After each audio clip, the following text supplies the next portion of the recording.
You ask me to explain why I'm afraid of a draught of cool air, why I shiver more than others upon entering a cold room, and seem nauseated and repelled when the chill of evening creeps through the heat of a mild autumn day. There are those who say I respond to cold as others do to a bad odor, and I am the last to deny the impression. What I will do is to relate the most horrible circumstance I have ever encountered. I'll leave it to you to determine whether or not it forms a suitable explanation for my peculiarity. Very poetic. Thanks, I used to be a writer. A fine one by the sound of it. Hardly. I only ever managed to gain a bit of unprofitable magazine work. That explains it. Explains what? I visited the old house. It seemed far too modest for your factory salary. So, what horrors did you discover in that dark and lonely building? It's a mistake to think that horror is linked inextricably with darkness, silence, and solitude. I found it in the glare of mid-afternoon, in the bustle of a suburb, and in the teeming midst of a commonplace and shabby rooming house with a prosaic landlady and two stalwart men at my side. Look, no disrespect towards what happened to you, but you gotta give me something here. What you need to do is tell people what you really saw, what really happened that day. Your version of the story. Just start at the beginning. The beginning? Mm-hmm. Well, like I said before,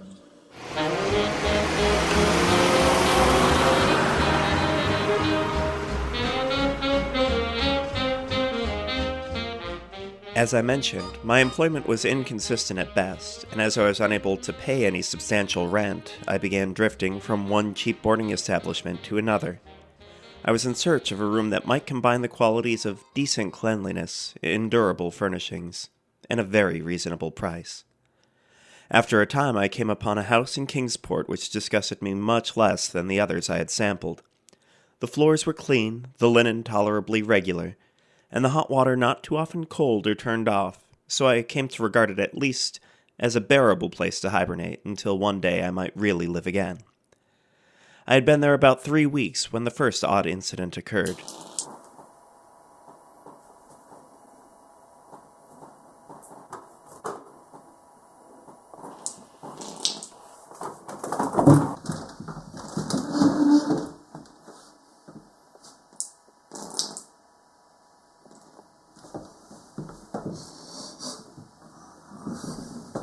that's what it was.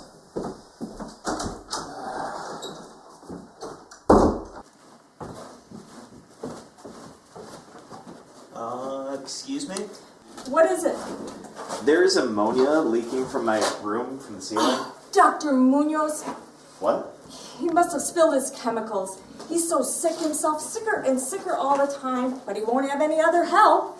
He's so strange with his illness. He takes funny smelling baths all the time, and he can't get excited or warm.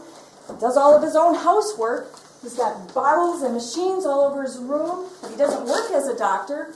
Oh, but he was great once. My father in Berlin knew him, and just lately he fixed the plumber's arm when he hurt it. But my God, the salmoniacs that man uses to keep himself cool.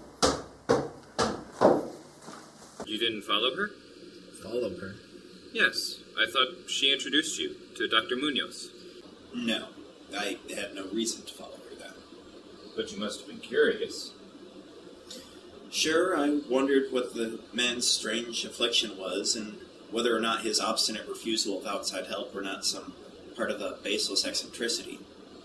In truth, though, I never saw or heard him, and had no reason to know him at all if it weren't for my condition. Condition? Yes, my condition. I've had a weakened heart since my early years.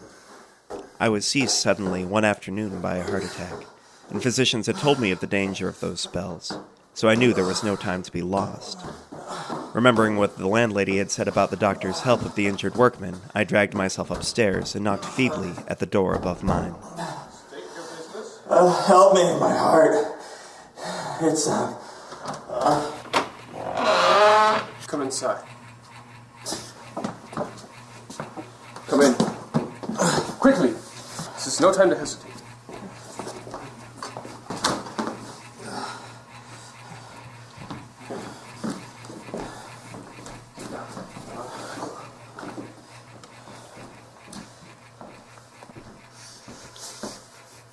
I apologize for the cold. It is an unfortunate necessity of my own maladies. I require a constant temperature of around 55 degrees Fahrenheit.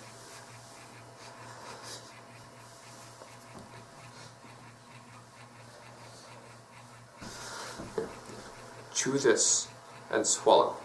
It will ease the pain and help the heart.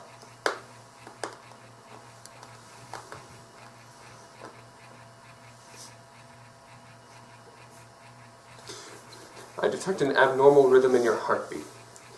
But fear not, for I am the most bitter sworn enemy of death, and I have bested him once and again. I shall prepare a tonic for you.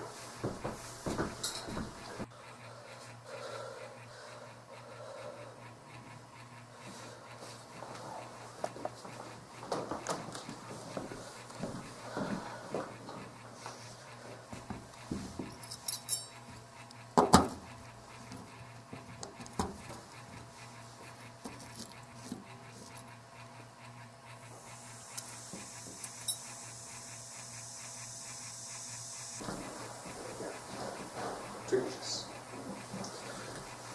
The body and mind, I know much.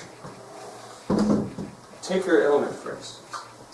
A weak heart, you're common enough. It's actually quite terrifying when you have an episode such as this. However, through a strict regimen and correct application of the will, you can correct the abnormality. My research has shown me that consciousness and mind are stronger than organic life itself. Before you take 2 of these tonight and 1 each morning until they are gone. Thank you again, Doctor. You know, I've never had one of these spells relieved so quickly. You truly are amazing. That is nothing. My skills are but a trifle compared to the will. You know, you may be onto something. Thanks again, Doctor. I left the shivery place a disciple and devotee of the gifted recluse. After that, I paid him frequent overcoated calls, listening while he told of secret researches and almost ghastly results, and feeling excitement when I examined the unconventional and astonishingly ancient volumes on his shelves. I'm surprised that a doctor such as yourself would have books like this. An intriguing observation. Would you care to elaborate? Well, I would imagine a man of science would have no need for medieval superstitions. While their medical value is laughable, certainly, I believe these cryptic texts contain rare psychological stimuli which may have a singular effect on the substance of the subject's nervous system. I suppose it's all part of your pursuit before death. Dr. Muñoz? Oh, sorry. I'm thinking of the time, the rain, studying these books. They brought me back. A better time? No. It was 18 years ago. I was studying with Dr. Torres at Valencia. Dr. Torres and I shared a common interest in the combating and prevention of death. We designed our experiments with the intent of a progressive slowing and finally cessation of death and decay. When Dr. Torres and I had arrived at Innsmouth after an expedition, I became taken by a great illness. The ministrations of that ineffable talent, Dr. Torres, had provided me with a cure. Yet no sooner had Dr. Torres cured me than Dr. Torres had succumbed to the grim enemy he had fought. It was from this incident that my present maladies arose. I'm so sorry. It is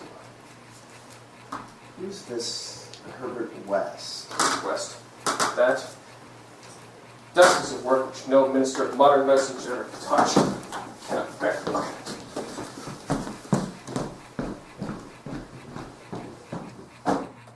As the weeks passed, I observed with regret that my new friend was indeed slowly but unmistakably losing ground physically.